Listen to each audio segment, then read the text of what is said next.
अस्सलाम वालेकुम जेंटलमैन। आज हम बात करेंगे पाकिस्तान एयरफोर्स की शॉर्ट सर्विस कमीशन की एक branch admin and special duty यानी ANSD। ये एक शॉर्ट सर्विस कमीशन है जो कि हर साल पाकिस्तान में साल में 2 मरतबा अनाउंस किया जाता है, जिसकी डेट्स अमूमन फरवरी और अगस्त के महीने में आती हैं। और आप काहे बगाए PAF की ऑफिशियल वेबसाइट चेक करते रहें ताकि आपको जॉब्स के मुतल्लिक़ इंफॉर्मेशन मिलती रहे। अगर हम एडमिन एंड स्पेशल ड्यूटी की एलिजिबिलिटी क्राइटेरिया की बात करें तो सबसे पहले तो आपका पाकिस्तानी होना लाजमी है।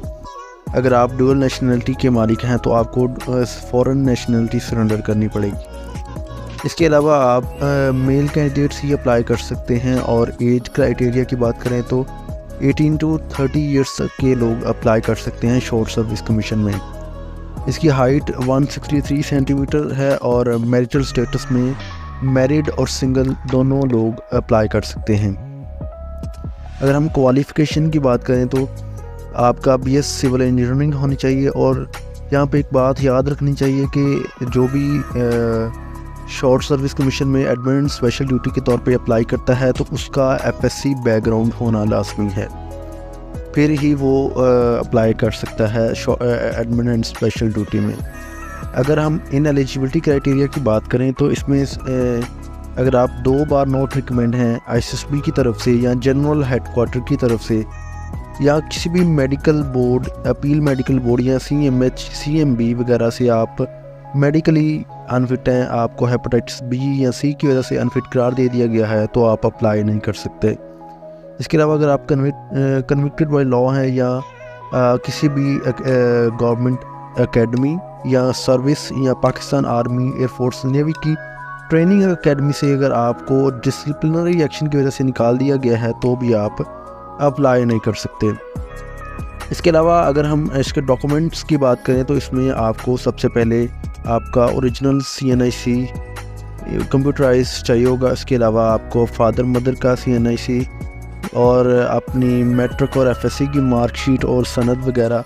इसके अलावा आपको BS की अपनी मार्कशीट और सनद दोनों चाहिए होगी और आपकी पासपोर्ट साइज़ फ़ोटोग्राफ 2 चाहिए होंगी। और इसके बाद टेस्ट फ़ीस जो कि 200 to 300 के करीब होती है वो आपने पे करनी होती है।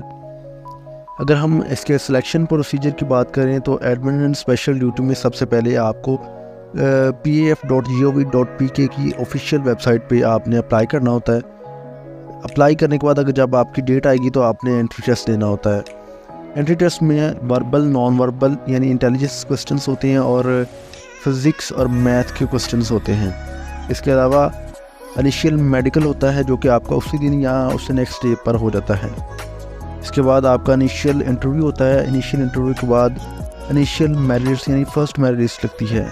अगर आप उसमें क्वालिफाई कर जाते हैं तो आपका ISSB टेस्ट लिया जाता है जो कि 5 दिन का टेस्ट होता है। और इसके पर मैंने सेपरेट वीडियो बनाई है, आप उसमें से देख सकते हैं कि वो टेस्ट में कौन कौन से क्वेश्चंस होते हैं और क्या क्या करना होता है।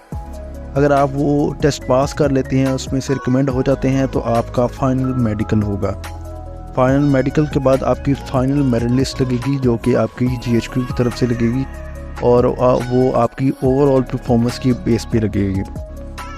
अगर हम एडमिन एंड स्पेशल ड्यूटी की ट्रेनिंग की बात करें, चूँकि ये शॉर्ट सर्विस कमीशन है तो इसकी ट्रेनिंग 24 वीक्स की होती है, इसके जो कि सालपुर में होती है। इसके बाद आपको फ्लाइंग ऑफिसर रैंक दिया जाता है। Any question related to admin and special duty you can ask in comment section. Thank you so much.